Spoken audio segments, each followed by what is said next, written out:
Hey, good evening, everybody, and welcome to another episode of Pop Go the Writers.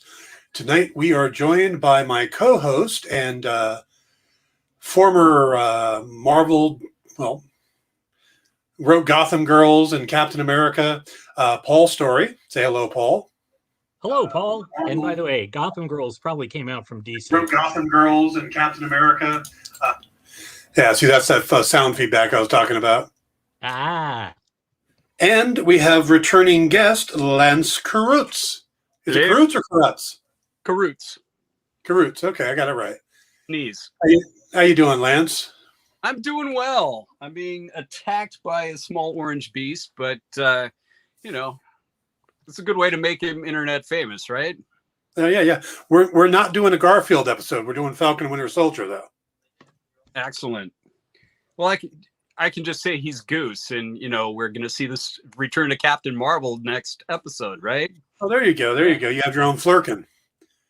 Hey, Captain America Winter Soldier had Nick Fury in it. Nick Fury lost his eye because the Flurkin, they used to say, it all ties together. Exactly. Yep. The fact he said the last time I trusted somebody, I lost an eye. He trusted an alien cat.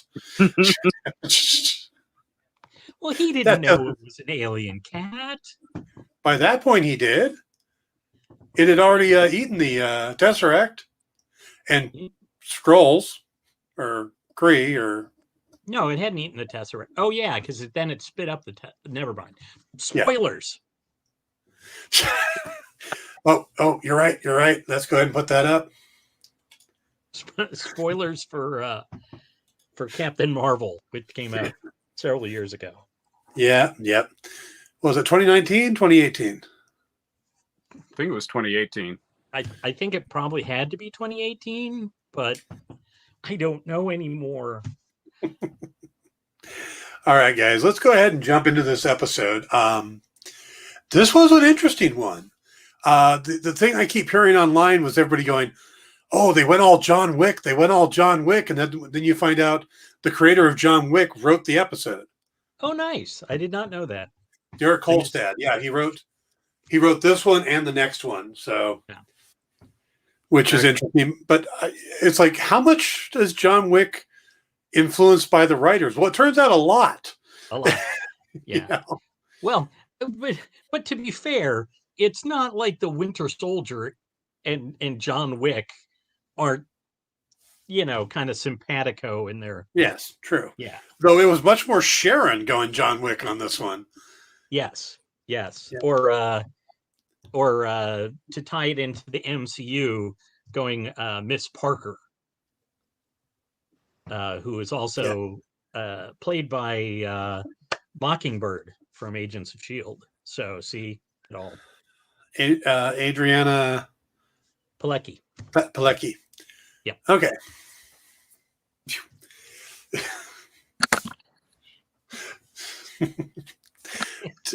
Tom's thing from last week. Fictional characters. Adriana is not actually a fictional character. I've never met her, so she's fictional until I do. I know her brother, so yeah. I'm going to go with probably real. Okay, then why isn't she on the show yet? Because she's still bitter because they didn't greenlight her Shield. All right. Okay. Let me talk to somebody I've never met either. All right, let's go ahead and roll into this. I thought it was fascinating. I got to take it off. I thought it was fascinating that we started with a commercial. It almost felt like we were back with WandaVision again. Right. And for a second I was like, wait, this is Disney Plus. Why am I, it's not one of the places where you get commercials interspersed or, it's not Hulu. Yeah. And I was like, why is this? Oh, because it's the GRC. Yeah, but I do love the GRC. We're here to help you. And then, and they come running out as a squad of SWAT stormtroopers with Captain America in the lead, and they bust into the German internet cafe. I didn't recognize that as an internet cafe, but then I don't really think I've ever been to an internet cafe before, let alone one in Germany. So I was going to say, definitely not in Germany. But yeah, I mean, the commercial, I think they had set that up pretty well, just with Carly's comments about everybody coming after the blip, everybody coming back, and people trying to make it the way it was. And they say in the commercial, let's get it back to the way it was. And I'm like, I think that's actually a pretty good correlation to what we have going on today, because here we are, we finally got some light at the end of the tunnel in terms of the pandemic. Mm-hmm. And I see a lot of people commenting, hey, I can hardly wait for it to get back to normal. But there are a lot of things in the quote unquote normal that I think we can improve upon, and we've got a great opportunity to do so right now. Yeah. Oh yeah. I think we've learned a lot of stuff during the pandemic, like people can work from home and save on all the traffic. And, there's a lot of things we learned. And the fact is that I really don't like people. I'm happy with this distancing. I'm good with this. I feel guilty because it's just like people are like, oh man, the pandemic. And I'm like, oh, right. Yes, because I'm not doing much different than I was before. Yeah. Introverts love the pandemic. Yeah. As an extreme introvert, I'm very, very thankful for the multitude of chat programs that have over the past year. StreamYard, the one that I'm using for this right now. I am able to do so much more content online because I just go live and run it, where before I'd record it, then I'd spend a bunch of time editing, and it's a different type of content creation. Right. But it's so much easier, and I get to have fan interaction or viewer interaction. This is great compared to the way I used to do this. So yeah, I think these are all things that come from the pandemic. Yeah. But talking about getting back to normal, I thought that was a brilliant use of, it's like, let's get back to normal, reduce, reuse, recycle, or whatever their 3 R's were. Yeah. And then immediately, boom, they're busting into the place. And it's like, let's get back to normal. And it feels kind of like, yay. People. Yeah, the symbolism there was well done. Yeah. I thought it was interesting. I'm still not buying that Cap doesn't already have the serum in him. Especially once we learn later on that the serum doesn't buff you up like Chris Evans, which I'm like, why would that be something you'd want to take out? Well, I'm thinking that they're going to roll in him getting the serum at some point over the next probably 2 episodes. Mm-hmm. Although there are just 6 in this series, right? Yeah. Yep. So yeah, we're at the halfway point. So if that's going to happen, it's got to happen pretty soon. And I wouldn't be. Oh, go ahead. Sorry. I was doing a little bit of research on the source material. Because I'm like, the Power Broker, why does that sound so familiar? I had totally forgotten that he was the guy that all of the wrestlers in the Unlimited Class Wrestling Federation had got from, and he had direct ties to John Walker, and it's and even ties with the Fantastic Four through Sharon Ventura. So I think when you just say the Power Broker, it may sound silly because they've spent so much time building up this as being so much more based in a reality very similar to ours than they did with WandaVision. Having a name like that kind of broke immersion for me a little bit, but after I went back and looked it up, I realized, oh yeah, that's who he is. This makes total sense to have this character, whether it's going to be the same person behind the name or not. I think it makes a whole lot of sense to have him in there.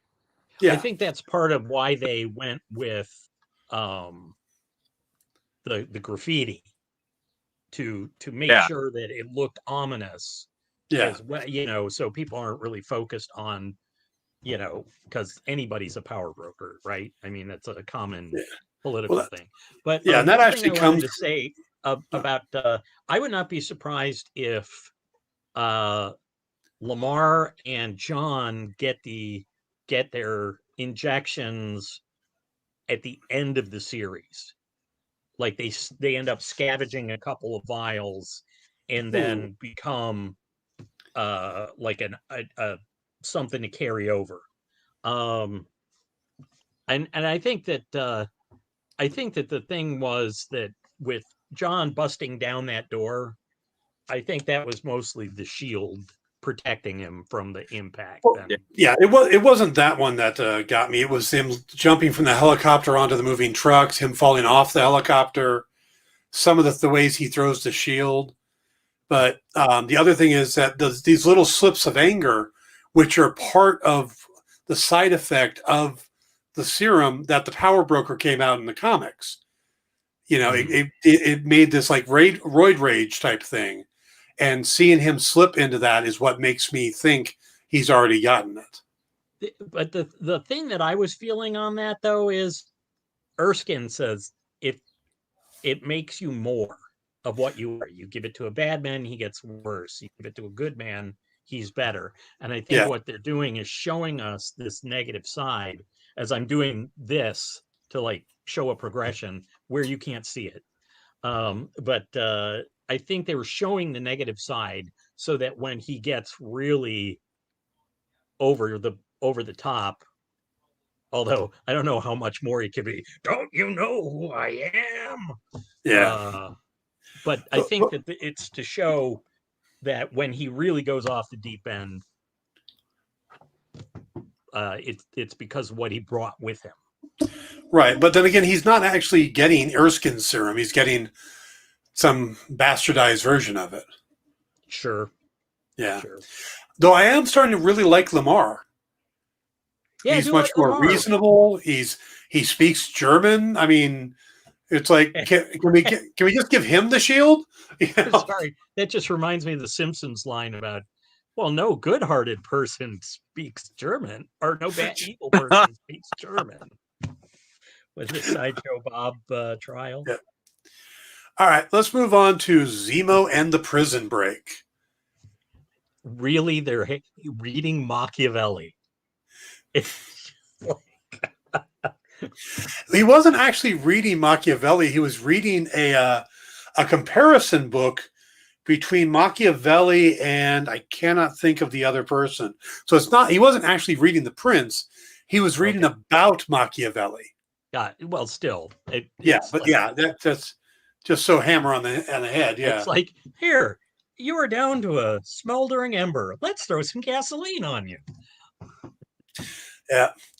I have a thought. I'll save that for the end. That's one of my theories is off of the Prison Break. But I did like the fact that I was worried going in that they were going to do a Prison Break and then Sam and Bucky would be fugitives. And I didn't think they would go that way because it would completely change the narrative of the series to have them being hunted. And I thought that's why I didn't think they would break him out. Maybe he'd already be out or something. But the way they did it, which was they let him get himself out. And then the only ones who realized the connection are Walker and Walker. Lamar even doesn't believe it. And Walker's like, well, we'll do this ourselves. I'm going to go off book. Yeah. So I thought that was interesting, but I love wasn't it convenient. Representative. Bucky's like, okay, now let's think. Like, I want to give you a hypothetical. Yeah. I really. It was like a tiny bit of Ocean's 11 just thrown in there. I was just saying, it reminded me of heist movies. So. Yeah. What about you, Lance? Did you think they would pull the heist that way, or the? I thought it was great. I mean, it was very smooth. so often when we get scenes like that in shows or movies, they're really long and drawn out, and they take a lot of time to set up. And like you mentioned, Dan, I like that it wasn't Sam and Buck busting him out, because like you said, that changes the whole tone of the show. Right. So doing it like this, you know, I think the way that Bucky talked Sam into getting on board with the plan was great. Of course, Zemo's car collection was freaking phenomenal. Oh my God, yes. Yeah. Yes. You know, I love that overcoat that he has. The fact that they were able to incorporate the fur collar with that. They didn't give us an explanation for the purple mask, though. I think it belonged to his father or grandfather, and we're going to learn about it. Yeah, but I thought they would at least give us it's a family tradition. It's I don't know. It's just there was no explanation. Yeah.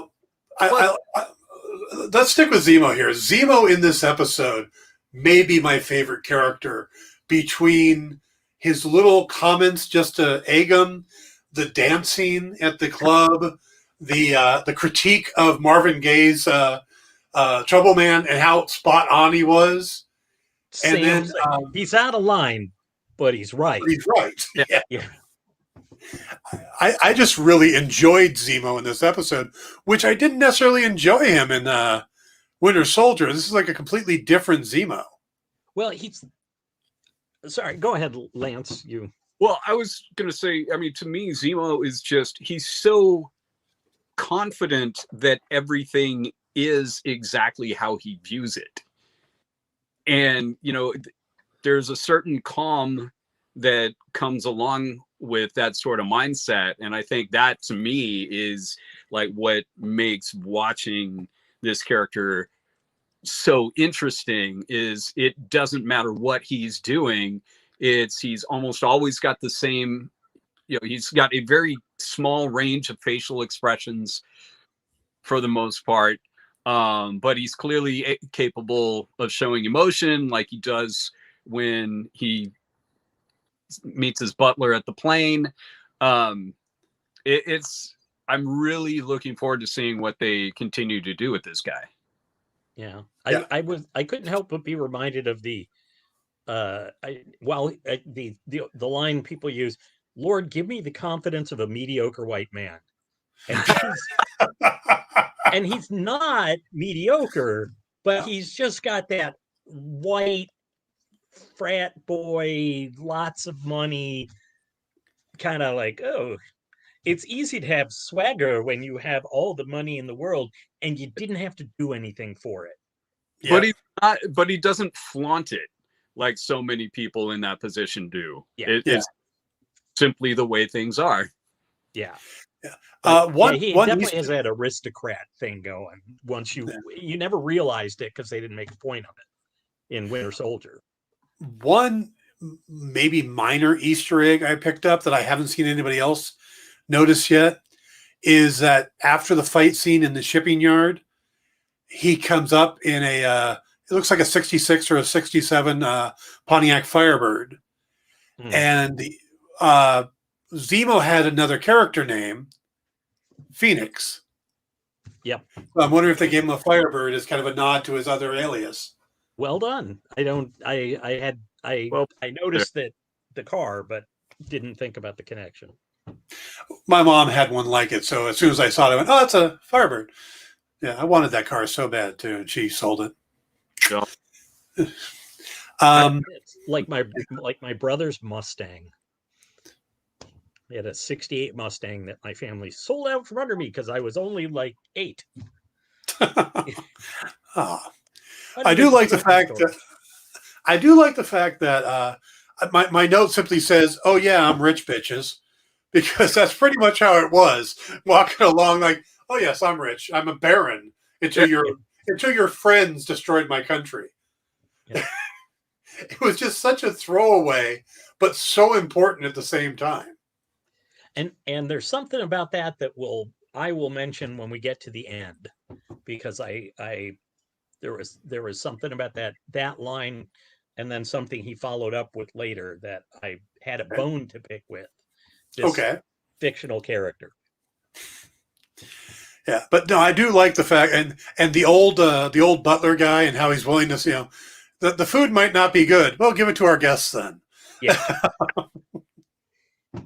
So and I think he's a great representation of the change in the MCU when it comes to villains, because the first phase and most of the second phase, the first phase, the villains were all carbon copies of the heroes. And you get that in most of the movies too. Yellow Jacket is a carbon copy of Ant-Man, and Red Skull is another super soldier opposite of Captain America. There wasn't a whole lot of spending. I mean, a couple of them, but most of them you didn't really spend much time in understanding their motivations. Like Obadiah Stane, we really don't know why he did half the things he did. I saw somebody who did an entire write-up on the only thing that makes sense is if Stane was actually part of Hydra, because then everything he did makes sense. Oh, I think that everything he did makes sense if you just go, he's a ruthless industrialist who is an arms dealer. Yeah, I would just because capitalism. Yeah, but why, before he even built the armor, why did he get the 10 rings to kill Tony? If Tony was the golden goose. Because Tony really wasn't the gold. To him, Tony wasn't the golden goose. I think he figured Stark International could go on making weapons, and they didn't need to be as amazing as Tony was going to come up with. I don't know. I still see some plot holes in the character, but that's neither here nor there. Either that, or you see things that disappoint you, and you call them plot holes, like many fans. It's being a writer that drives me nuts when I see a plot hole. But all right, so from here we shift to Madripoor. Oh my goodness! How did that first shot of the city look? After following, you talk about this place like it's Skull Island, and then it's like, oh, someone took Hong Kong and dropped a Macau on it and mixed in some Singapore, and it all's piled one on top of the other. It's like just like every the hyper capitalistic it's also like what's the Star Wars planet that where Coruscant, where all the top levels are like, ooh, and then it's like, oh darn, if we go down too far, there are pores here. Yeah. So, Remind me a little of Judge Dredd too, or yeah. But I thought Madripoor was interesting. I love when they bring in fictional cities, because that allows them to do whatever the hell they want. Yep. Because when you put in a real city, then everybody starts going, well, that's not where that street meets that street, and so. But by the way, did we skip over the scene at the camp? No. Okay, because I know they talked about Madripoor, but I thought we saw the camp before the actually arriving there. No, at least to my memory, the camp isn't until after Sharon rescues them. Okay, but I could be wrong. I just for me, I just was like throughout. Yeah, they kind of jumped in, and then they got to some of the more meaty stuff after that. Yeah, the only reason I mentioned, because the way I took some notes, it's like bullet point in between all the major Madripoor stuff is like, who is this woman who died? That like, why? I mean, you kind of assume she was someone important to Carly, but like, is she supposed to be like, were we supposed to go ooh, or are we just supposed to go what? I got tripped up on the fact that her last name was Madani when you had a Madani in the Punisher show. Yes. Yeah.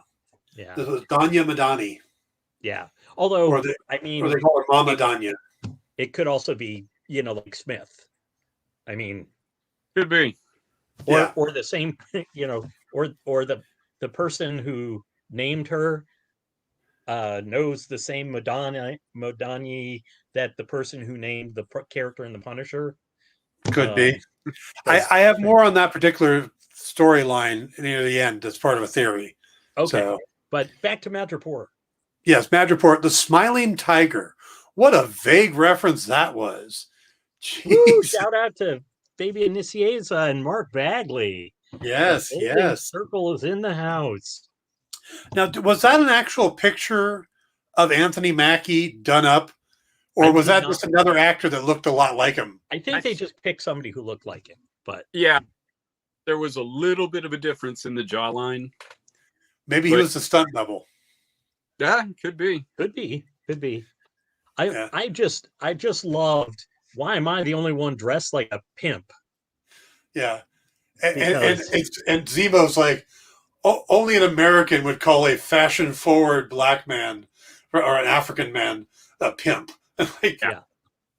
Zemo had all the best lines in this. He really did. But of course, referring back to the best forgotten storyline about Sam having originally been a street hustler named Snap Wilson, who the Red Skull changed him with the cosmic cube so he would hang out with Cap.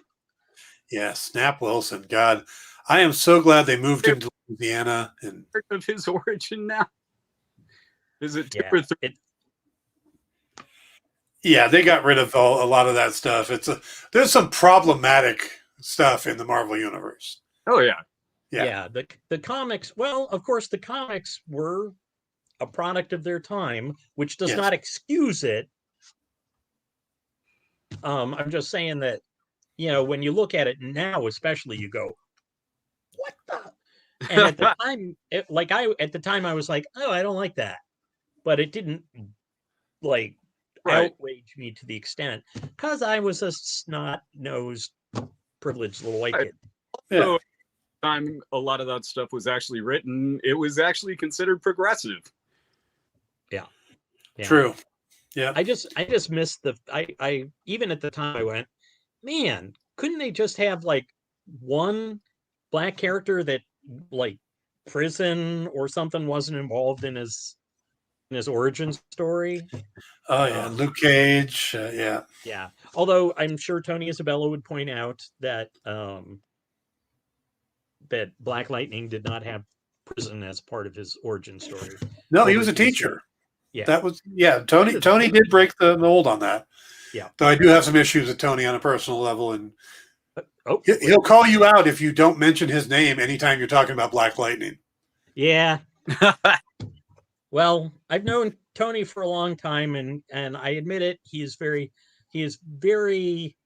acutely aware that for a long time, he wasn't, especially from the company, was not getting the credit that he. I wrote an article for Bleeding Cool at the time about a statue that was coming out about Black Lightning, or of Black Lightning. And he didn't write me and go, "Hey, could you put my..." He went on Twitter calling me out for disrespecting the creators of the character. I'm like, I mentioned you in every other article I do about the series. I forgot to put you in one about a statue. Well, let's go with, I have known you and I have Tony for a very long time, and Madripoor. Madripoor, yes. Yes. Okay. My only saving grace for Sam and not turning his phone off is, unlike everybody else, he doesn't do clandestine missions. I'm not a spy. I do what he does, just slower. Yes. Yeah. That's the only thing I got, because that's the dumbest thing I've ever seen. And it seemed like a lot of lazy writing to me. I was a little surprised that when they went, "Who's Sam?" he didn't go, "It's a stupid nickname." You don't even need to go into it. Yeah. It's a nickname you call, it's short and smiling, Sam. Yeah. I can see that, but yeah. All right. So Sharon to the rescue. I tell you, ugh, I was so happy. You don't know this, Lance, but last well, you might have watched last episode where I was like, Bucky, Sam and Sharon are two of my favorite Cap supporting cast. So I like Sharon, they're like, oh look, Sharon's coming. I was a little probably giddier than I should have been. Yeah. So well, and just she's become so much more of a part of the Captain America mythos over the last 5-10 years that it was great to see her just kicking so much ass. Yeah. Those were not easy fights she was in. She came out on top on all of them. She's clearly established a completely new life for herself in Mad Rapport. And yeah, it's I would be very surprised if we don't see a little bit more of her by the end of the series. Yeah. Now, I was surprised in the thank yous, they did not list Wade and Garney, because in their run, Cap found out Sharon was alive and had been on the run since she had since her fake death at the hands of Baron Faustus. Right. And Dr. and she Faustus. Yeah. Not everybody's a Baron. Like, oh, right. Dr. Faustus. Sorry. Yeah, he's the one non-Baron Captain America villain. Yeah. Yeah. But I mean, she had that same bitterness over like, hey, I've been cut loose. Like everybody else got the pat on the head and, oh, you're fine now. Yeah. And she's out living in Madripoor. Yeah. And I was thinking about that and just trying to view things through her eyes and just thinking about, the fact that she put, she basically dedicated her whole life to her country. And then when she did the right thing that other people got pardoned for after the fact, she still wasn't. She had still been completely cut loose. She'll get arrested or worse the moment she sets foot on American soil. And yeah, I don't blame her for being bitter at all. But, like I said, I think she's built a very interesting life for herself in Mad Rapport. And yeah, it's obvious she didn't get blipped. Yeah. But doesn't it seem like it seems out of character that Cap wouldn't have taken care of her? And he was there that whole time. He was there those 5 years. Sam and Bucky were gone, but was he though, or was he in another timeline and he just popped over to give Bucky or Sam the shield? No. Cap didn't get blipped, so that Cap lived for 5 years. Oh, right. Okay, yeah. I keep losing track of Infinity War Endgame timeline. So she was building her life in Madripoor between Infinity War and Endgame. And that's why I think we're going to find out that there's more to her story than this. Oh God, yes, there's more to her story. There's because yeah, the whole.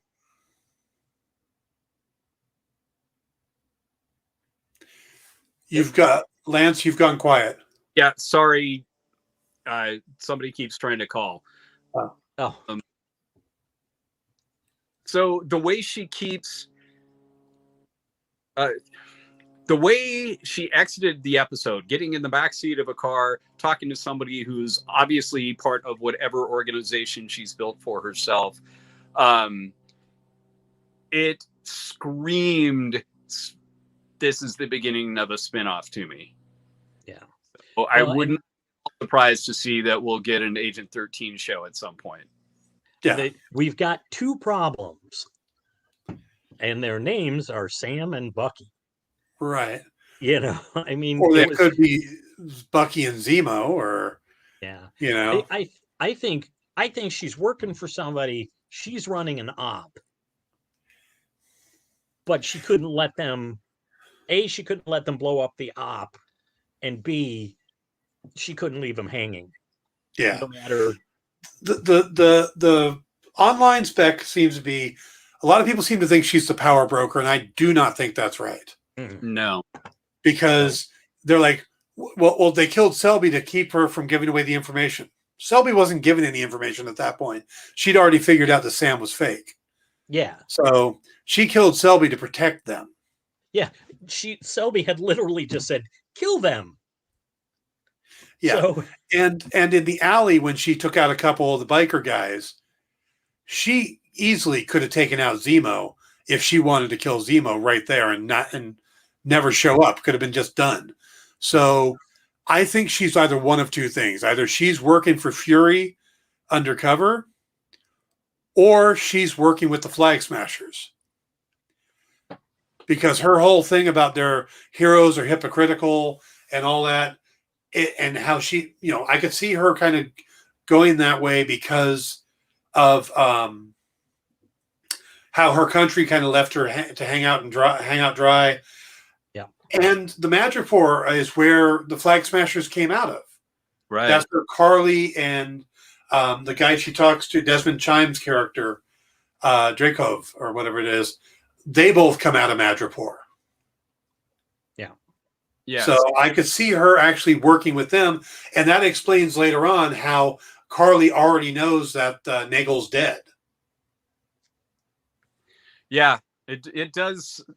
I mean, to me, it kind of points out, because the whole, we've gotten so little of Carly's background at this point. I can't help but wonder if it was actually Sharon that stole the serum in the first place. Yeah, because Nagel gives her kind of an odd look when she comes in. I maybe I'm still clinging to the old Sharon, but I think she's just running a game. My belief is that she helped with them before they took the serum, and once they took the serum, it brought out the worst in them. Basically, the guy in the car with Carly when the car blows up, he's stunned that she did this. And she's like, well, this is her escalating. If she's on the serum, then it could be bringing out the worst in her, bringing out that, which something Sharon would not have approved if she is working with the Flag Smashers. Again, that's just one of the theories I had for later, but we got to it. So, yeah, there is definitely more to Sharon. Absolutely. Yeah, there's layers upon layers going on here. Yeah. So, okay, we're going to bring up that scene with Carly saying goodbye to Mama Danya, and I'm going to go ahead and tell you what I'm thinking that I was going to bring up later. In February of last year, there was suddenly a call for reshoots on Falcon and Winter Soldier, and the word was that there had been a pandemic subplot to the series, that they suddenly went, this is a bad idea with what's going on in the real world. And that's why they did reshoots.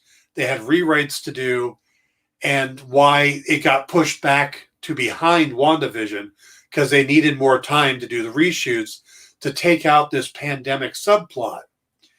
And Mama Danya's death seems like it would have been part of that. They cast an actress, I don't remember her name off the top of my head, but is a big name actor. I mean, it's a decent name actress that you wouldn't just cast to be a dead body on a cot. So now we may get more of her story next episode. Yeah, I was wondering about flashbacks. Yeah, but it just seems like maybe that was maybe there's some validity to the idea. And then also the way certain things were cut and filmed, like when Nagel is talking about how Carly called and asked him about securing somebody to help somebody named Danya Madani who had tuberculosis. He doesn't say tuberculosis. It's a voiceover in a cut scene where we're seeing Sam instead. He listens to it. So we don't see him saying tuberculosis, which is not an easy word to fake lip sync wise. No. Yeah. So I'm wondering if the tuberculosis story is to cover the removal of, yes, tuberculosis grows in those kind of camps. It would make sense. Yeah. Well, but why would the Flag Smashers have broken in that lab in the first place? To get the super soldier serum doesn't make sense. To get a cure for whatever's going on in the this virus going around, that makes more sense if the power broker had the cure. and they just happened to take there was secrets. The super soldier serum was there as well, and they took the 20 vials he had, not realizing what they were taking. So that's my theory based on that. That could be. Yeah. I think it's weird that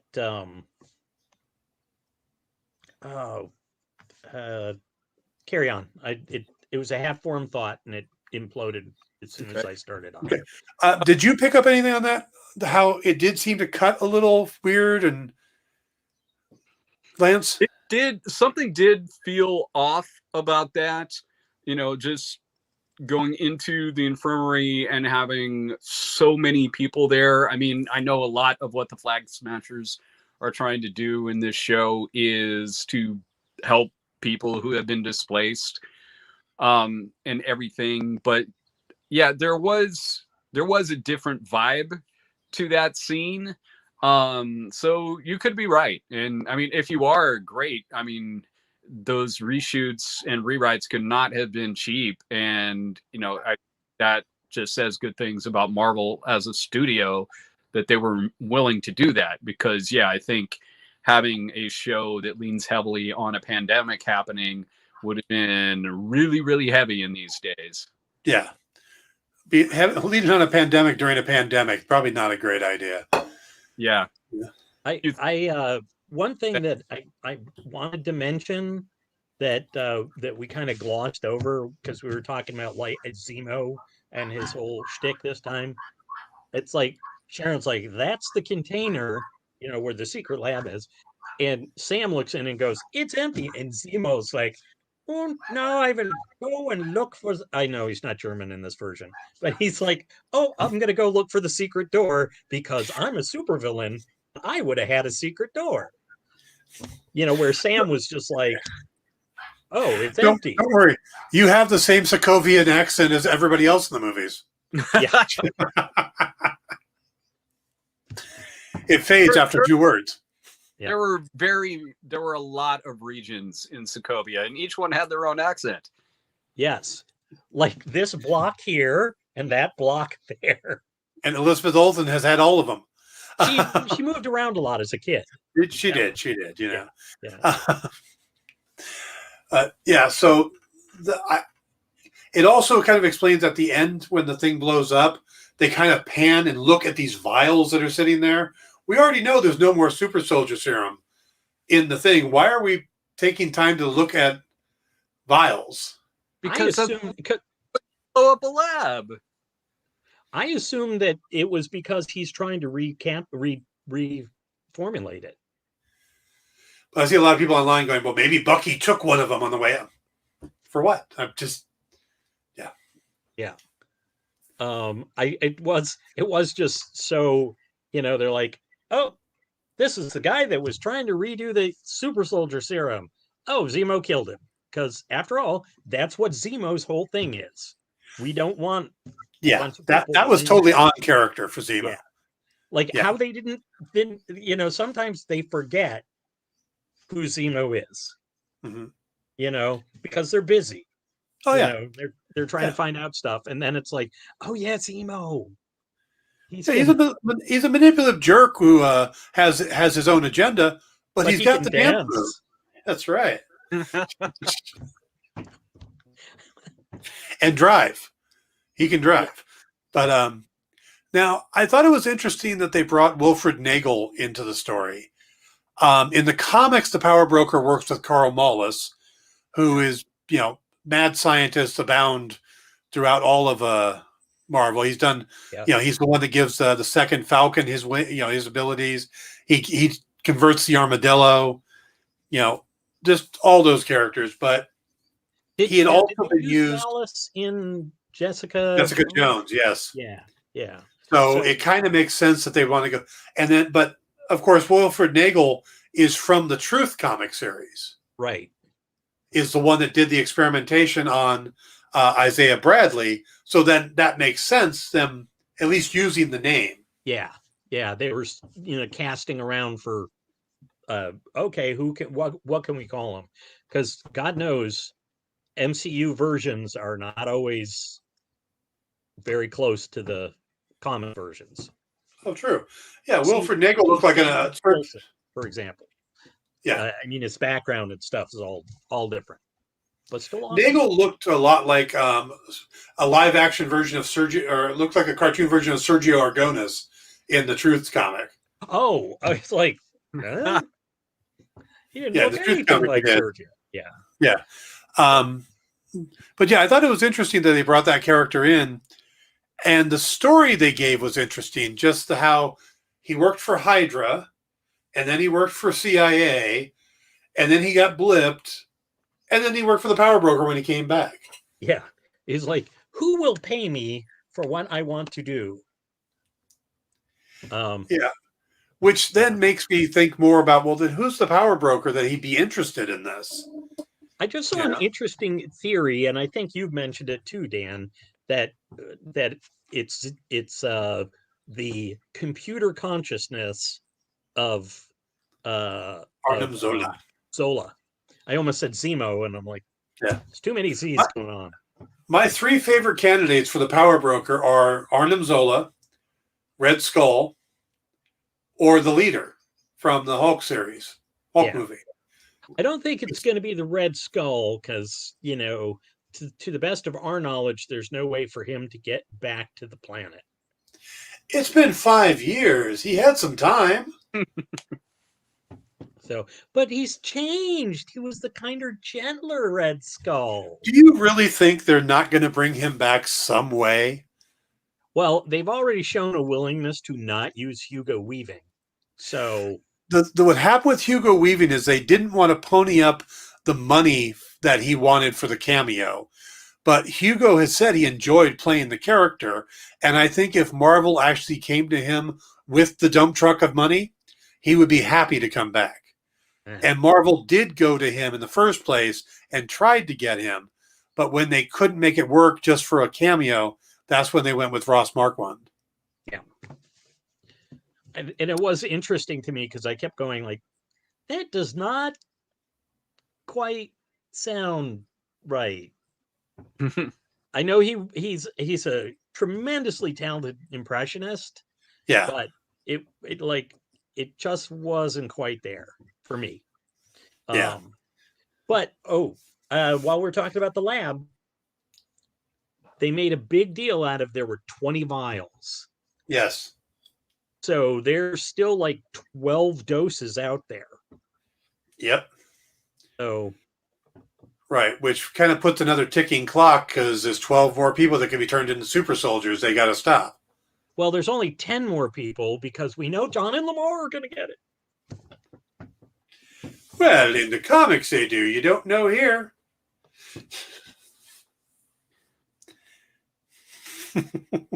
Did your eyes break?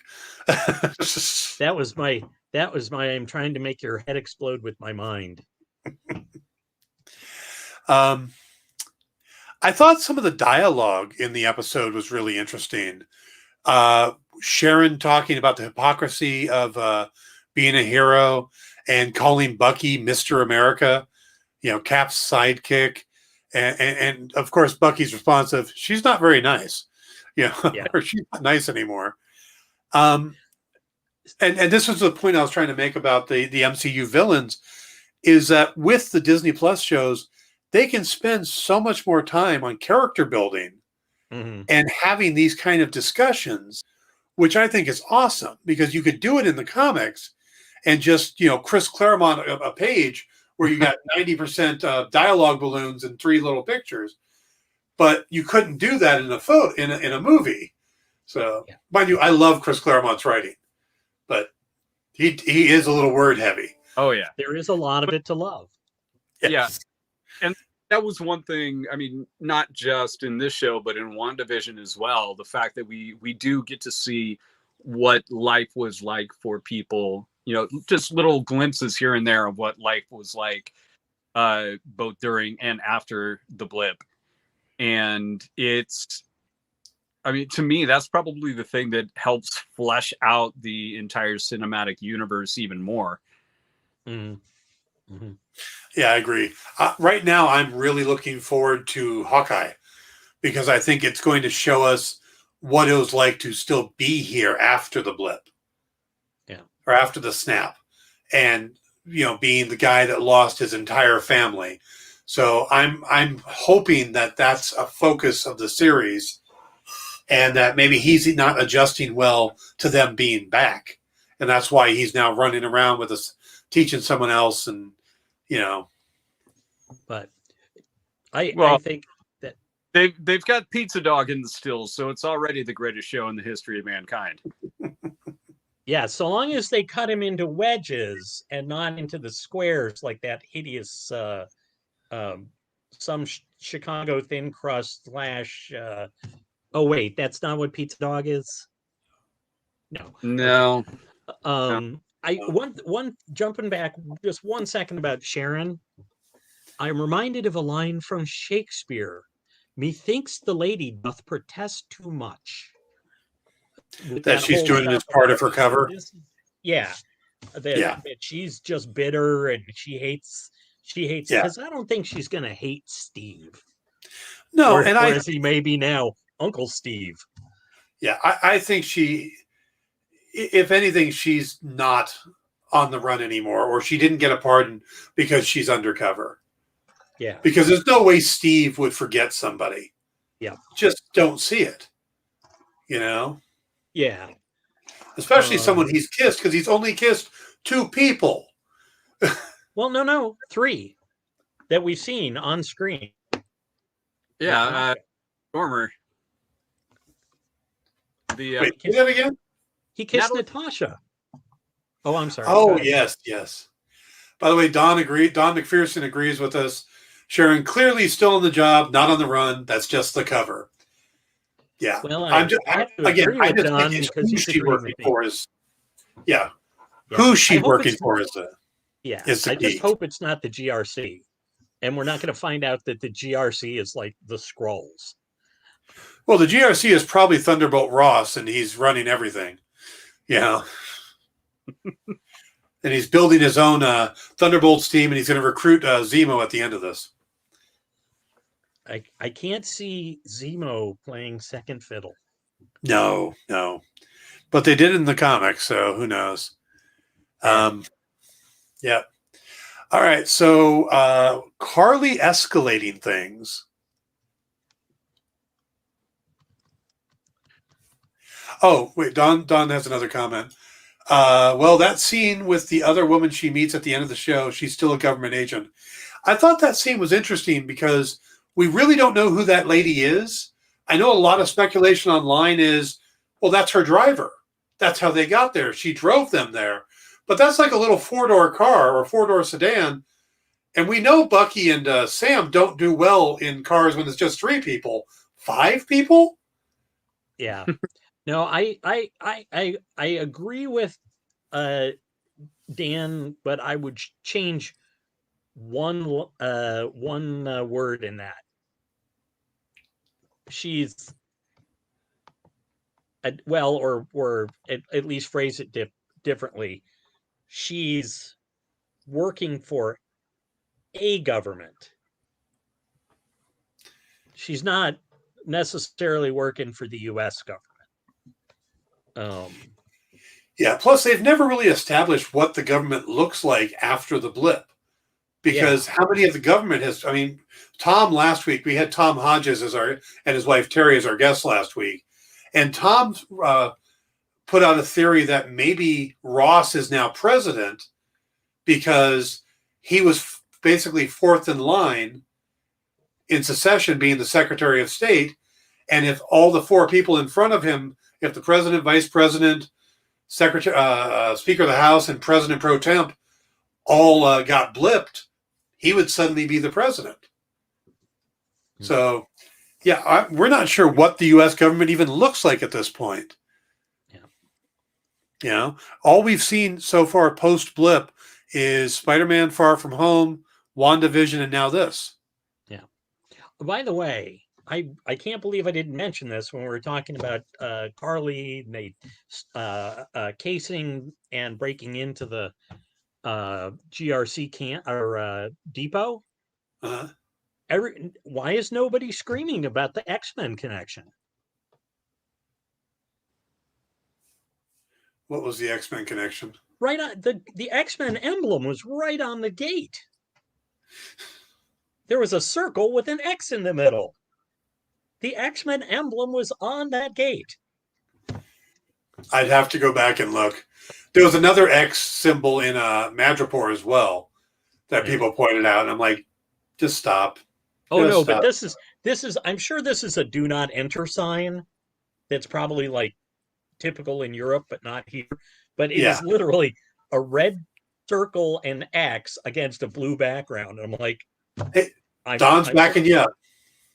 Don says he saw it too. So thank you, Don. I don't know. I don't think we're getting X-Men. I think just the mention of Madripoor and everybody's like, at least it's hilarious because everybody keeps on going, oh, the mutants are coming. Well, at least looking for Mephisto in WandaVision made sense because Mephisto was part of the story in the comics. Yes. And once they brought in Evan Peters, I could see people going, oh my God, are we getting the X-Men? But here we got nothing other than the mention of Madripoor. Yeah, I would have loved being a short dude smoking a cigar and wearing a cowboy hat in the Princess Bar, though.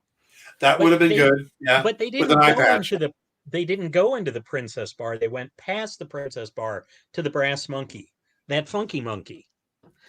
In the comics, it's called the Bronze Monkey, and I guess it keeps flipping back and forth between Brass Monkey and Bronze Monkey. My understanding is it was called the Bronze Monkey once, and then after that, it was the Brass Monkey. Don says he thinks it was a poor design choice, not an Easter egg. The X-Men symbol. Fair enough. I got to go with you. And it is Easter week. Like I said, it may be a standard sign in Europe. True. That whereas we've got the red circle with the minus sign says "Do not enter." It may be, there it may be the blue circle with the red X. Yeah. But it was hilarious to me. I was like, "Holy crap!"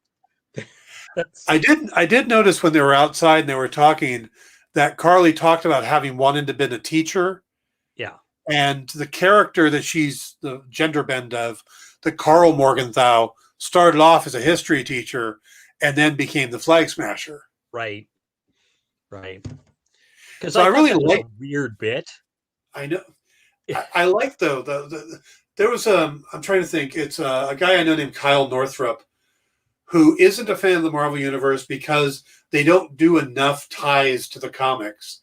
And I need to talk to him. I do a co-host a show with him on Tuesday nights over on the comic book shopping experience or the comic book shop experience.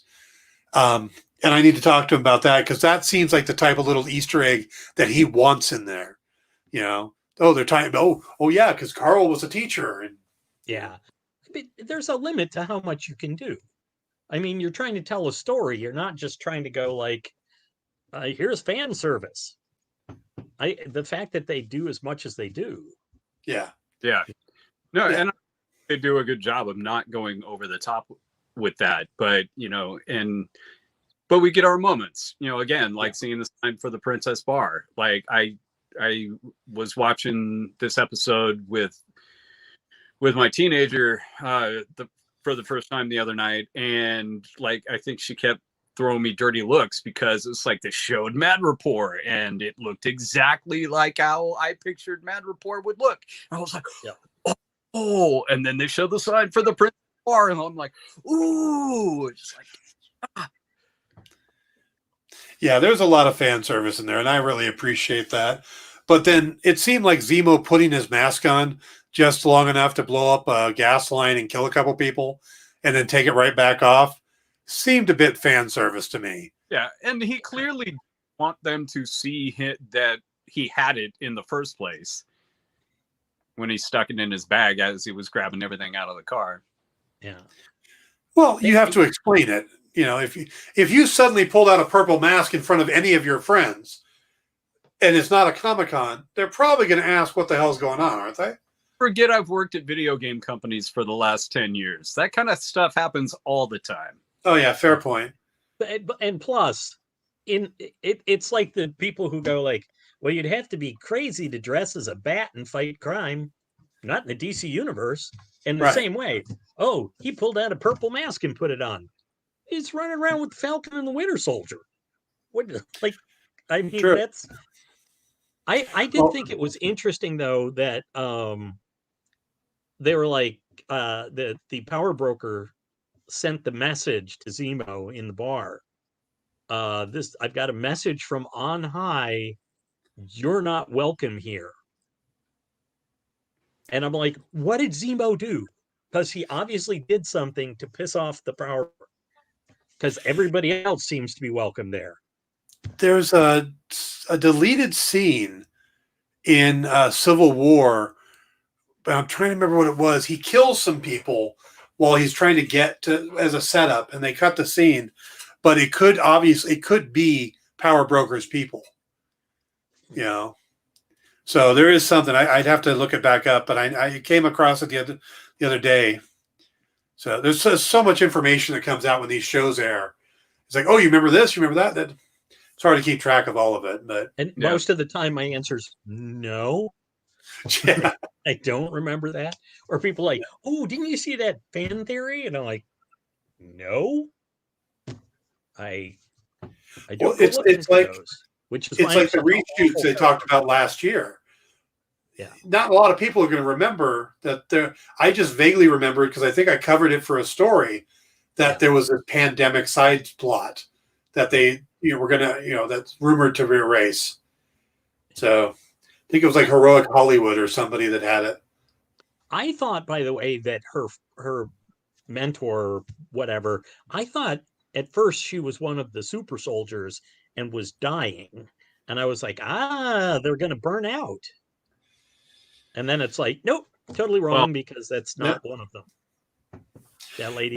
That makes you wonder, if you've got 20 super soldier serums and somebody's dying of tuberculosis, why don't you try to give them one of the serums? I wonder if they've got them hidden somewhere. So, probably best not to carry them around with you. Yeah, true. But it seems like this healing factor comes with the super soldier serum. Yep. So why didn't they give Mama Danya, whatever her name is, one of the blasts? Yeah, it seems like either they don't actually have all of them, or if you look at how the Power Broker's serum worked in the comics, you had about a 50% chance of being turned into a horrible, hideous monster, going insane, and like they basically have to put you down. Right. Which actually also fits with the super soldier serum before Erskine perfected it.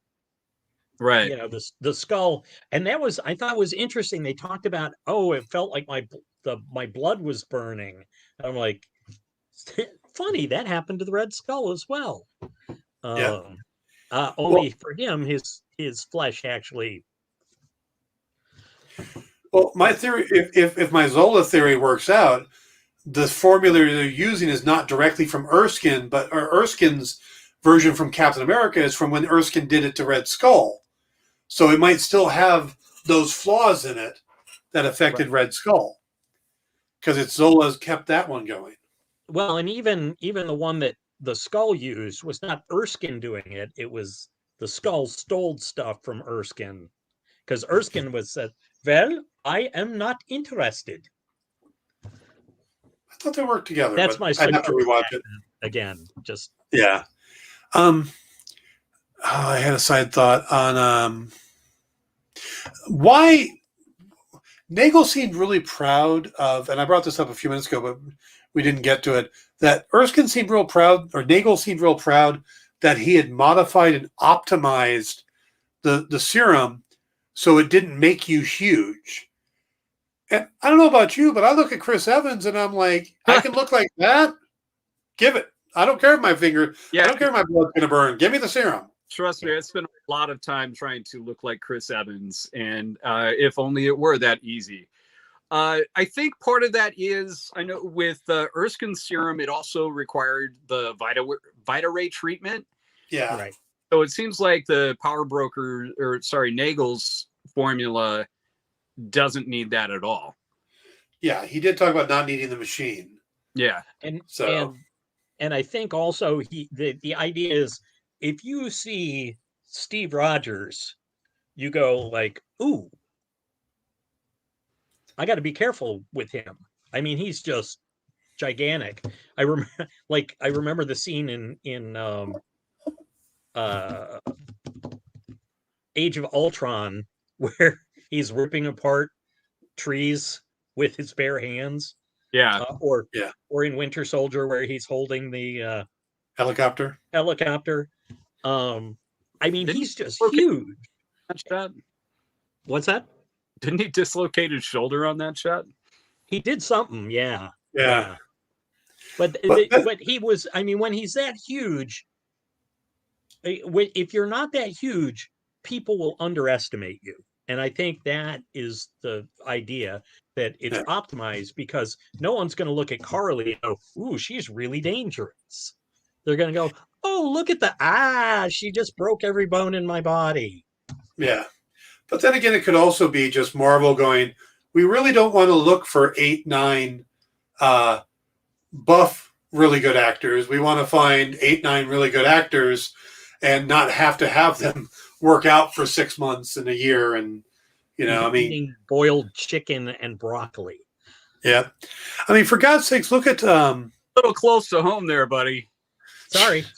I just remembering when Hugh Jackman said it, he was being interviewed, I think, on Craig Ferguson. And they're like, how did you get that, like, ultra cut physique? And he's like, I think it was steamed chicken and broccoli.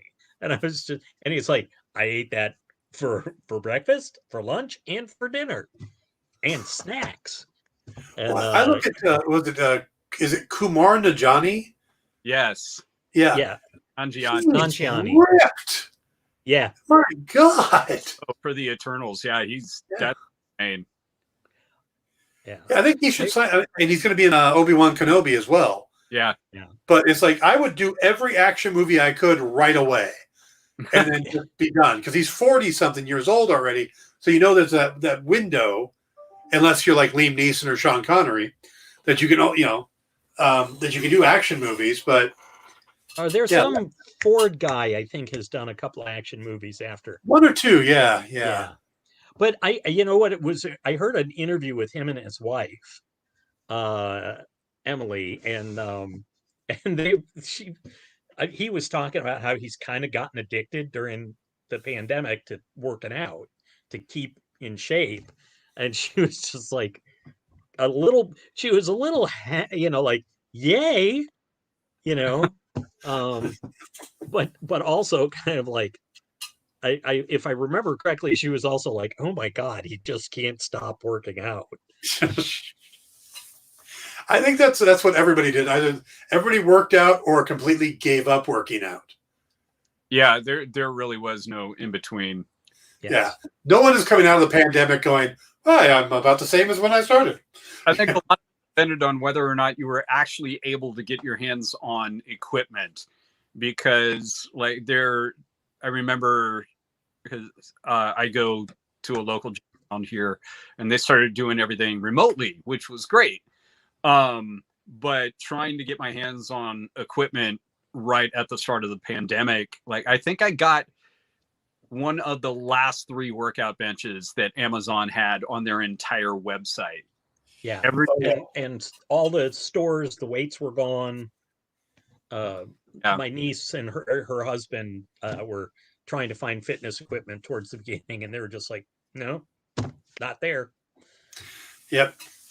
So, by the way, Lance, as a special supplement to the show, you should post your workout tips and workout and diet tips, since you're the closest that we've had so far to a super soldier on the show. There you go.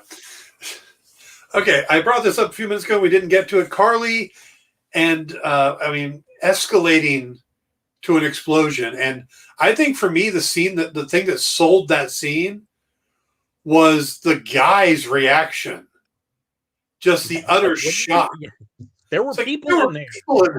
Yeah. Because they've spent so much time building up them as understandable villains relatable villain, that you understood where they were coming from. You sympathized with them. And then she killed people. Yeah. At first, I didn't even realize until his reaction, and he's like, there were people in there. I did not realize that she actually blew up the building. Until at first I thought the power broker blew up her car. Yeah. Oh, no, because she made a point. Sorry, I just really, everything we had learned about her up to that point, that was just something that my brain did not want to believe was going to happen. Yeah, I thought that scene changes.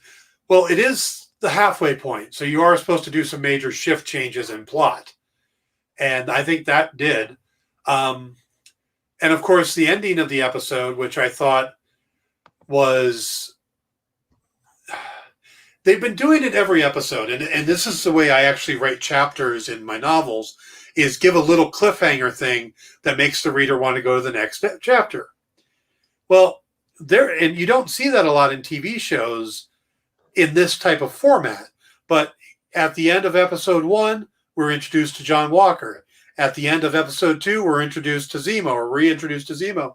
So I thought we weren't going to get Sharon till the end, and they were going to introduce her at the end, like they've been doing. So I was stunned when Io showed up. It's like, okay, they are introducing somebody at the end, but it wasn't Sharon. Yeah, they're just bringing Wakanda in. I love that Sam was like, he killed their king T'Chaka. They haven't forgotten about that. Yeah. And sure enough, they have not. Yep. So and online, everybody knew what the hell those little beads were, those little metal balls. I thought they were just ball bearings like you get in your D&D adventure pack. Oh, see, and I saw the engravings, and I'm like, oh, those are the things. And I could not come up with Kimoyo beads. Kimoyo beads, yeah. Yep. Kimoyo beads, jeez. Yeah, I didn't remember that at all, but I've been hearing it like crazy. Oh, the Kimoyo beads, like everybody is more intelligent than I am. They remember the Kimoyo beads. Well, and the worst part is I keep hearing it as meow meow beans from Community. Because people just rattle it off pretty quick. Oh, yeah, Kimoyo beads. And it's like Darcy calling Molnor meow meow. Yes, there you go. Oh, maybe we'll get Darcy back in this show. That would be awesome. Reason. Or maybe she'll show up in Loki. Yeah. I think I mentioned this last week, but I'm listening to the Sandman audiobook, and Darcy plays Death in the audiobook, and that really throws me off because I just picture Darcy now. I don't picture Death. I picture, but yeah. The appearance of Io at the end brings up my second theory. And that is the reason Bucky didn't have Sam come in to go to see Zemo, because he had already planned the prison escape. But he had planned it a long time before. This was something that he'd been putting in the works for a while, because in the book is Zemo. In his little notebook, Zemo's name. And I think his amends thing is his plan was to get Zemo out of prison and give him to Wakanda for killing T'Chaka. So it wasn't a matter of him having to plan out this whole thing suddenly. He had already been planning it, just had to activate it. And Io's showing up because part of the plan was for her to show up and collect Zemo after. And now he's taking him around. So that's why she's like, I'm here for Zemo, as you know. But by the way, everybody filmed the Winter Soldier beating up the guys in the brass monkey. So I think rule 2 is going to get Bucky in trouble with his therapist. Yeah. Because he's like, what was rule 2 again? Don't hurt anybody. Yeah. But he doesn't have to do therapy anymore. John Walker wished it away. Oh, no, I think it just got him out of jail. Oh, jumping back. Man, I just want to kick the crap out of John Walker. Don't you know who I am? Yeah, you're an asshole. Yeah, you're Kurt Russell's kid. Aren't you Snake Plissken? Yeah. I thought you'd be older. Yeah, there you go. But yeah, so that was my thought on that scene and how it ties into the ending with Io showing up, is that this was part of his plan, because then that makes the whole how easy the prison break is makes a lot more sense, because he'd been planning it out for a while. He didn't need Sam. He wanted Sam to be kept out of it so Sam doesn't get in trouble. And he had planned everything because he knew how much the guard ratio and all this other stuff. How would he have had all that information that quickly from the trip to Germany? Yeah. By the way, we back and look at the printing on the little note that got tossed to the prisoner and compare that to the printing in Bucky's notebook. Ooh.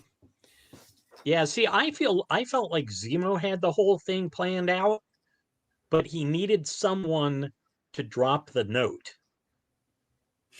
That could be it too. Because remember, he's the chess guy. And we never did find out who he was playing chess against in prison. Yeah, that absolutely could be it as well. But I think I think they do need a little better explanation for that, how easy it was. Yeah.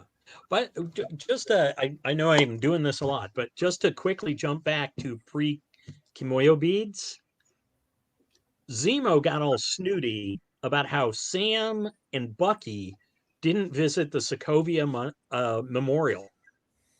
Neither one of them had anything to do with Sokovia. True. That is true. Neither one of them were involved in the Sokovia thing. Yeah. Yeah, that was the thing that I thought it was like a little weird that he was all kind of like, "Oh, I don't suppose you have been to the memorial," and I really wanted one of them to go, "I didn't blow up Sokovia. I was not there. Didn't fight Ultron." Uh-huh. Yeah, yeah. I was looking for this guy. It's not my circus. Yes. I guess the connection there. I mean, they made a point of saying that he doesn't like Avengers, and Sam absolutely being an Avenger, he could have been making a connection there. But yeah, that did seem like a little far to go just to be snarky. I think it has to do though with him just they're all the same, all the superheroes, every one of them is there's. I think it's weird that he's got the attitude about superheroes, but then he's all like, "I'm a baron. Like, I'm special because I was born rich and noble." But you guys who get powers, and I love that I'm making all these gestures that are not on screen. Sorry. Yeah. But Sam it's doesn't have powers. Huh? Sam has no powers. We learned that because he can't even run in heels. All the women in Marvel Comics can run in heels. Why can't Sam? But that's because I'm hugely impressed. Like, I've seen people, like, I remember watching Rizzoli and Isles and watching Angie Harmon run in heels. And I'm like, I was told that's not possible. Yeah. But, but I was like looking really carefully because women tell me that it's impossible to run in heels, and then I was like, but apparently if you train for it. Why was he in heels? He wasn't, he was just in like, and she said he was, because it was fashion forward. Yes, but in it, they even she said, "You're taller than I expected." Right. Or than I had heard. So if he's already taller than the guy he's pretending, why not put him in lower shoes? Well, he wasn't necessarily taller than the guy he was pretending to be because he was wearing heels. So that's why he looked taller. And plus, if he actually is taller, then it's entirely possible that the actual guy is short and does wear heels, and people might be more likely to notice the dude, hey, he's normal height, and not wearing heels, Hmm. and look at his feet and say, "Oh yeah, he's wearing heels." Yeah. Okay. But I want Yeah, to I can see see that. Smiling. When are we going to get Smiling Tiger showing up to be angry about Sam taking his identity? Oh, you never know with this show. It could. Yeah. But did it seem strange to anybody else that Sam, who grew up in New Orleans, where they eat a lot of unusual foods, and B, somebody who'd been in the military where they drink a lot of unusual drinks, was kind of hesitant about the snake gut? I've consumed a lot of interesting adult beverages over the years. I've chomped a couple mezcal worms back in the day. I think I'd hesitate a little bit if somebody had just cut pieces of a snake out of a, right there on the bar and dropped them in a shot. And Fair what enough. part of the snake were they giving him? No idea. At first, I thought they were going for the venom glands, and then I'm thinking, nah, that would be stupid for anybody to, Yeah. Was it the heart? And does a snake have a? I mean, anybody know snake anatomy? Well, I've dated a few, so yes, all of Paul's ex-girlfriends, both of them can contact that. I've kissed more women than Steve Rogers. That's not saying much.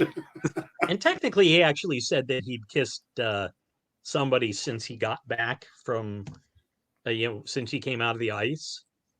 So when he kissed Nat, she's like, "Am I the first person you kissed?"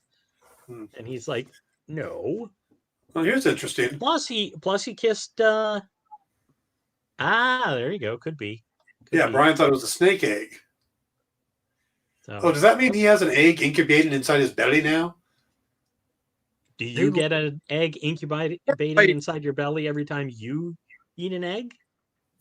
I don't know. Did you miss the part where I do not know anatomy and stuff about snakes? You have to have a mommy snake and a daddy snake who love each other very much. By the way, Steve also kissed, or rather she kissed him, Natalie Dormer. True. In First Avenger. So 4. If you think about it, of the people that he's kissed, they're all hot. Yeah, yes. I've dated lots of lovely women, but I must admit, I'm envious. Yeah. I mean, if you're going to kiss 4 women in your life, not bad choices. Yes. And we don't know anything about Natalie Dormer's character, but the others are all, very impressive. Yeah, they're all badasses. Yeah. So, and who knows? Natalie Dormer might have been a secret agent in, she worked for the SSR too. So, yeah. Brian says that he thinks that maybe it's the Madripoor equivalent of caviar. There you go. Yeah, snake eggs. Yeah, I like that idea, Brian. Or maybe they were snake testicles, like Rocky Mountain oysters. Do snakes have testicles? Well, not hanging down. They have to have some sort of semen generating. Thank you for that mental picture. Yes. Well, otherwise they can't fertilize the eggs. Tonight on Popko the Writer's National Geographic episode, as we cover snake genitalia. Here, let's look up a diagram. Yes, and the Serpent Society. Yeah. There you go. See, it all ties in. By the way, I don't think I'm going to pronounce his name right, but I'm really impressed by Desmond Chime. I'm really impressed with him and hope that in the end he has some sort of a redemption situation. I saw him as an actor. He was in the Shannara Chronicles, which I really liked, as General Riga. Oh, that's where I know him from. Yeah. I was like, he looked familiar, but I was like, But he posted on Twitter yesterday, or in the last couple of days, this amazing story. Oh, did you see it? Yes. Oh, him man. holding the shield. And he talks about how he grew up, he's a Chinese kid growing up in Australia, of all places, and how he got a copy of, did I tell this story already today or in this message? Not to us. Okay. He got a videotape of the 1966 Captain America cartoon, the episode where Bucky dies, where he loses Bucky. And then, so he grew a Captain America fan. He said that he watched the videotape so many times it eventually broke. That's how, Wow. But it wasn't until he was off at university and his best friend in school died. And he didn't have a whole lot of friends at school otherwise. So he didn't have a support system. And he went back into his love of Captain America. And he's like, if Cap could survive losing his best friend, I could too, and I could move forward. And then he stops in the middle of the story and goes, by the way, that is a horrible way to deal with grief. If you need help, get help. Yeah. But that's just the way I dealt with it. And then he fast forward to, losing out on all these parts or being like the second or third choice where you still have to fill out the contract. But if you don't get it, then you toss the contract away. He says, I am constantly throwing the contracts out, and I was really down and stuff. And then I get the call to do this. And that suddenly I'm in Prague. I'm holding Captain America's shield. And one of the prop guys takes a picture of him holding the shield. And he, of course, tells the whole story about growing up and stuff. And the prop guy goes, hang on a second, runs over, grabs this folder or binder, comes back, opens it up. There's all these little plastic sleeves. And he pulls out, it's full of the paint flecks, paint chips that come off the shield during shooting. So he takes one out and he puts it in, I guess Desmond has this clear phone case. So he puts it between the phone and the case so you can see the paint chip on the back side of the phone. Yeah. He goes, now wherever you go, you've got a piece of Cap's shield with you. Oh, and the guy's like, he's just like, I was crying. It was so he posted the picture and I thought that was just such a great story and talking about what Cap means to him. And that even though Cap's up there playing with gods and stuff, and he's really just an ordinary guy, he's coming in second, but he's doing damn good. And he ends it with, I can do this all day. I'm like, that's such a great story. And I have just got mad respect for that guy now. Yeah. I really hope that he has some sort of a future with the, I don't know what he would do, but I would love to see him do more. And I like him. I really like him in the show because he does seem like a not calming, but just a level-headed aspect where he's not. Well, he's the one that asked her if she needed to take time to mourn and that they could put off raiding the GRC depot if she wanted to take time to mourn. And it's like, you don't get many bad guys who like, are you okay? Do we need to do this heist later? You don't get the sensitive guy. One of the things I meant to mention last week, which I did not, is these super soldiers are not soldiers. Most of them. Because we had the guy like, I will go and hold off the power broker's men. I'll push over a telephone pole or electric pole so they can't catch all their bullets. And then they'll just run at them and get shot up. It's like, dude, flip, jump, do stuff. Take somebody's gun and shoot them. Like that is, and that may just be like the what was necessary to make the scene go fast enough, but it was just like, oh my God, these super soldiers are not soldiers. Yeah, they're super, but like, just that whole. Like, I don't think it's going to be like pick up rocks and throw them, like shatter windshields. I don't know. Or how about we saw Bucky run? How about kick the telephone pole over and run to the plane? Yeah. It just, it was just like, that I get what you're, or again, pick up something huge and throw it through their windshield. Discourage them from getting out of the car with their plethora of guns. Yeah. But all right, guys, we're getting near the end, so let's do a round here to see kind of your overall thought of the series, where we're at, and where we're going next, since we are literally at the halfway point. So we're going to start with Lance. Just tell me your overall thoughts so far, and what you think we'll get next week or going forward.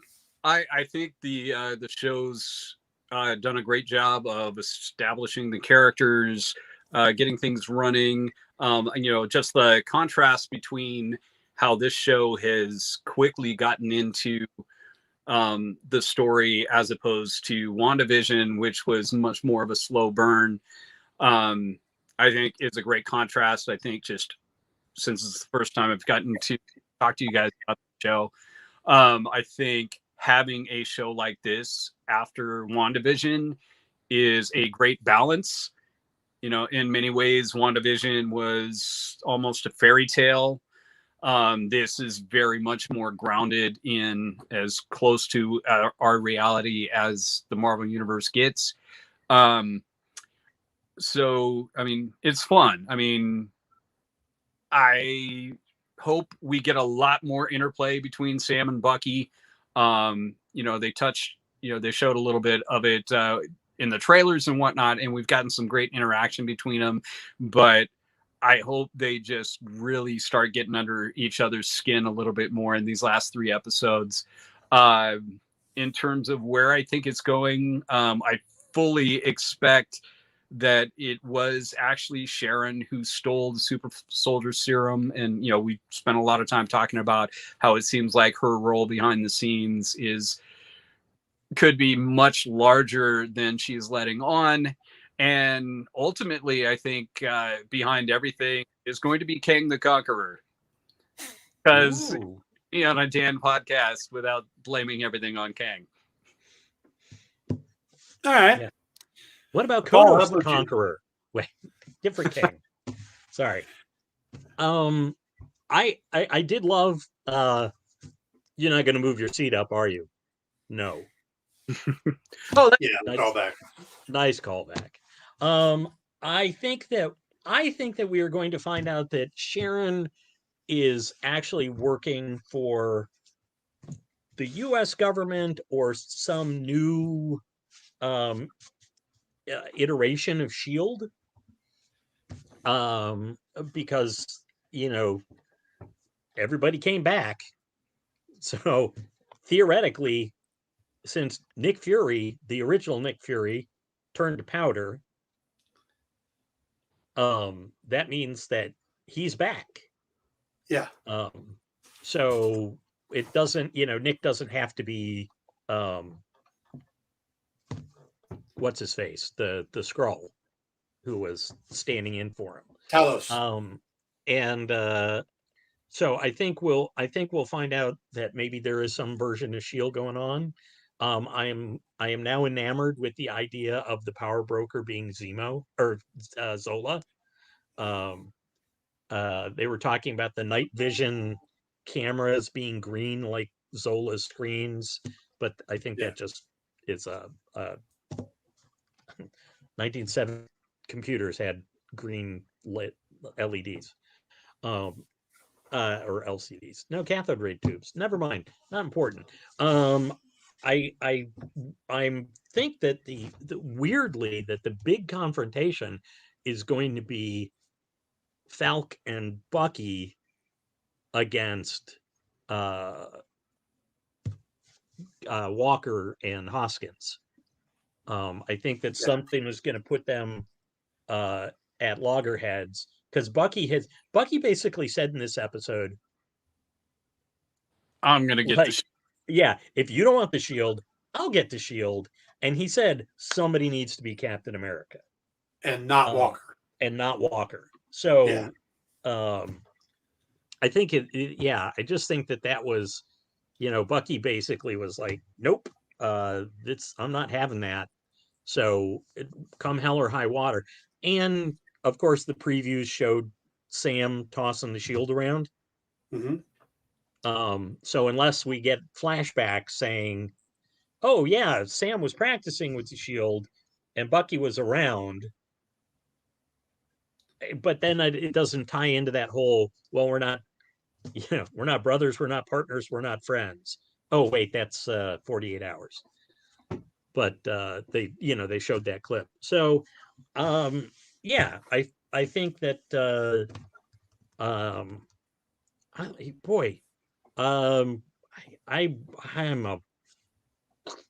I'm not sure where next episode in particular, I'm not sure where it's going. So Dan, over to you, because you have 100 theories. Well, I've gotten most of them out in the episode while we've been talking. Okay, well, good night, everybody. Stefan adds that he thinks that Sharon might be the power broker, burned by hair country, pissed off and running the show. I think that would be the same reason for her to be part of the Flag Smashers.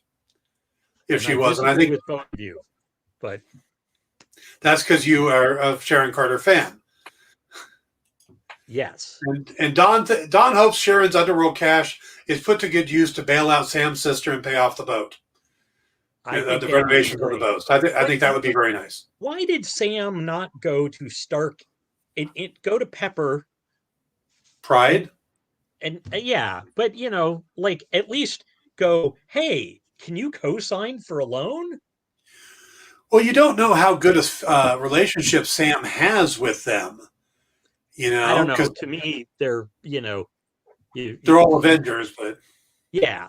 It seems like somebody should have been able to help him out.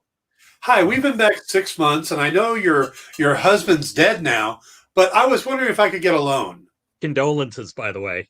Yes, condolences. God. I'm really enjoying the conversations in this show and how in depth they're getting. Sharon's view of her heroism, the whole conversation on the plane with Zemo and talking about idols and stuff like that. And I have noticed something that the show likes to name drop before someone comes on. Okay. They name drop Zemo in the first episode, I believe. He shows up in episode 2.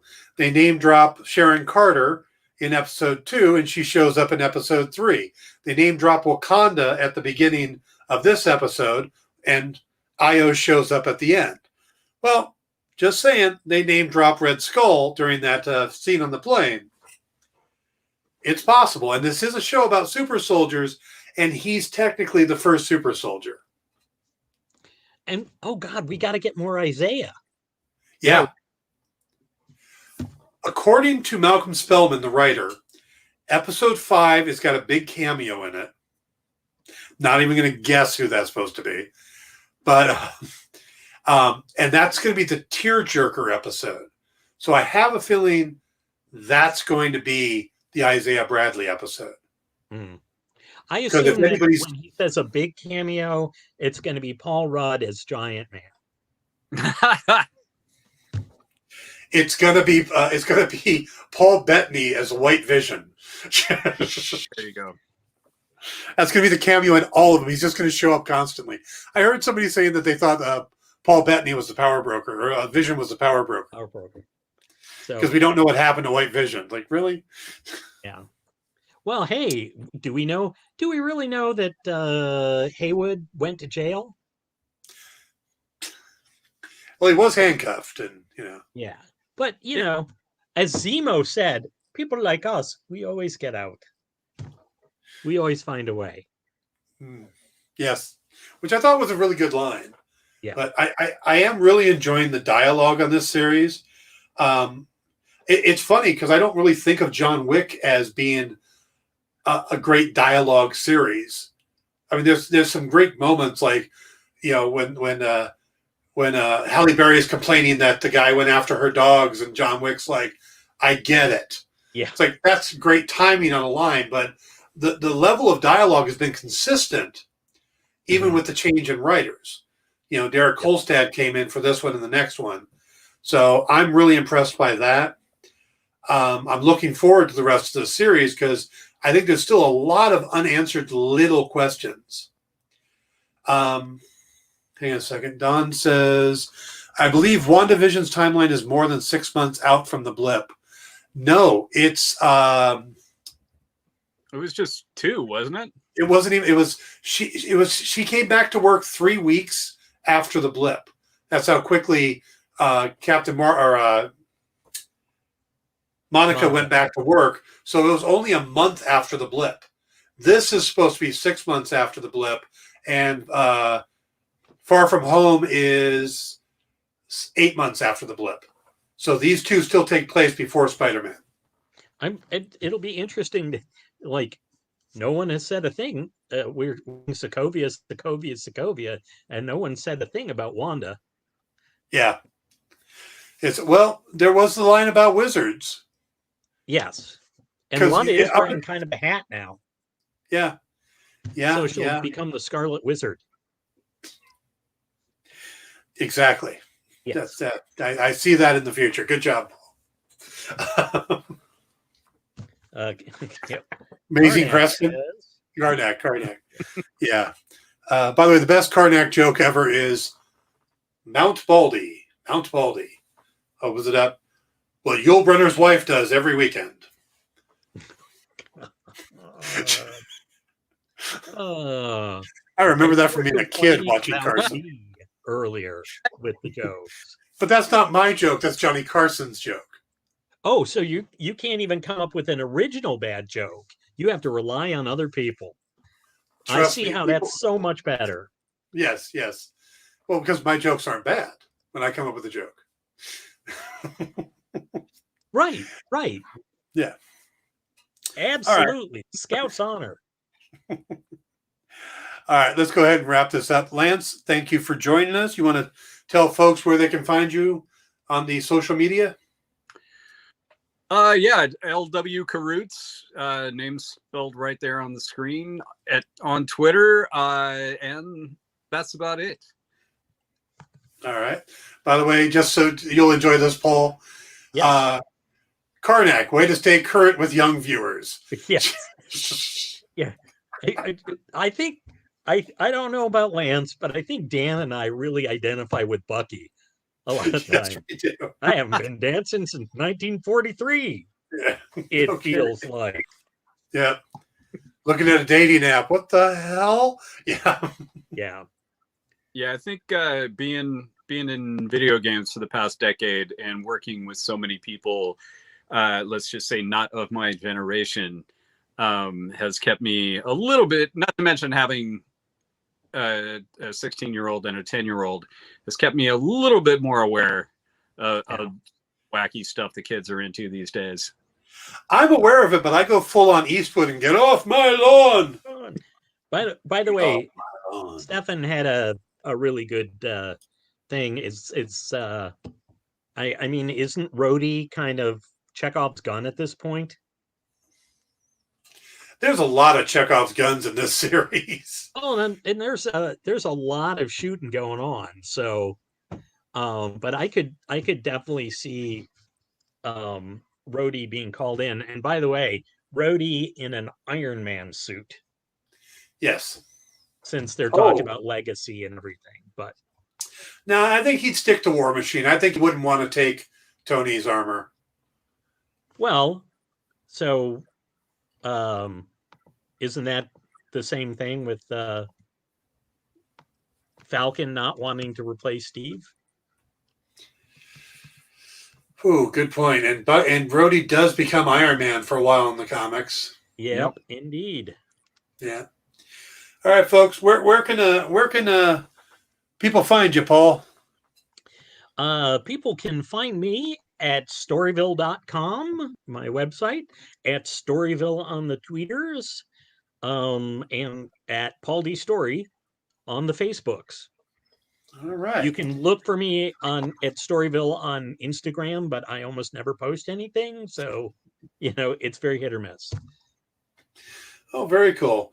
And for me, I am, you're probably already on one of my social media things right now watching this, because you're either on Facebook or YouTube or Twitch. My Twitter is, like everything else, is just my name. YouTube is my name plus the number 1, so Dan Wickline 1. If you are on any of those services, please hit the like button and the subscribe button so you'll see I post a lot of stuff during the day.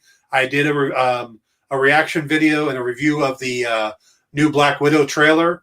So if you guys want to check that out, it's on YouTube now.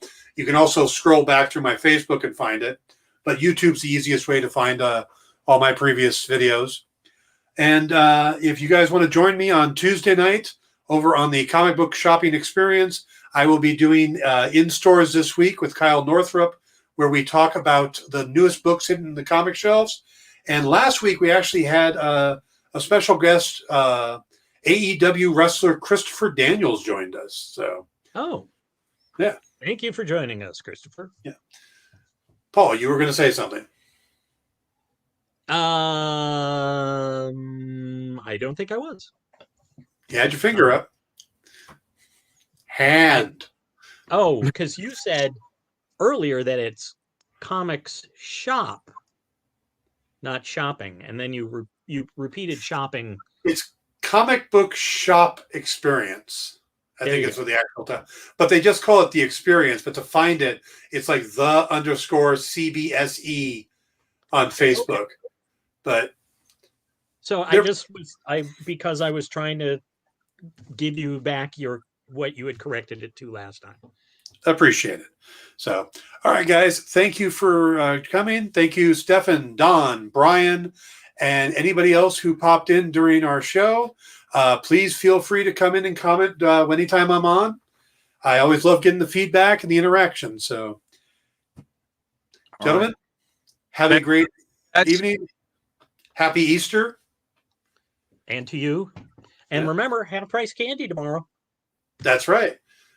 Rite Aid and CVS will all have half-price candy. So, Lance, you don't get any. You're working out. But they're carbs, right? I need carbs. They're not good carbs. They're not good carbs, Lance. Yes. Yeah. Oh, all. All right. Good night. Good night, everybody. Good night, everybody.